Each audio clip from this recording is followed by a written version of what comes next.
In today's video, I'm going to teach you how to send a Word document by email with Outlook. We'll use Outlook on the web, which is quick and works in any modern browser. Start by opening your preferred browser and heading to your search engine. In the search bar, type Outlook and look for the official Microsoft Outlook website in the results. Click that to open Outlook online. If you're asked to sign in, go ahead and do that so you land in your inbox. Once you're in your mailbox, look for the New Mail button, usually near the top left. Click it to open a new message window. A Compose pane will appear on the right or center of the screen. Click inside the main message area to activate the editor. This simple click makes sure the formatting and insert tools are ready to use and helps avoid the cursor being stuck in the subject or address fields.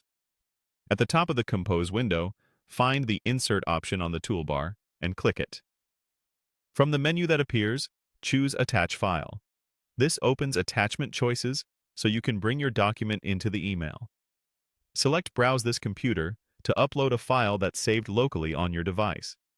This tells Outlook you want to pick a file from your own folders rather than from cloud storage.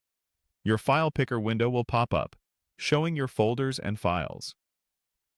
Navigate to where your Word document is saved. Look for files ending in .doc or .docx. Click your document to select it, then confirm to attach it. Outlook will begin uploading the file. You'll see a small progress indicator. When it's done, the attachment will appear just below the subject line or in the attachments area of the message. If you see a small cloud icon, Outlook may be linking the file from cloud storage, which is normal and helps with larger files. If your document is very large, consider reducing its size before attaching or saving a copy as a PDF if you need a fixed layout. Clear file names help recipients recognize the content quickly.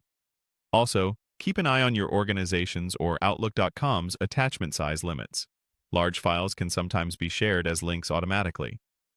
At this point, your Word document is successfully attached and ready to go with your message. You can now write your email content, add recipients, and proceed as you normally would. That's the entire process. Search for Outlook, open a new message, click into the message area, use Insert, choose Attach File, browse your computer, and select your Word document. Simple, reliable, and done in just a few clicks.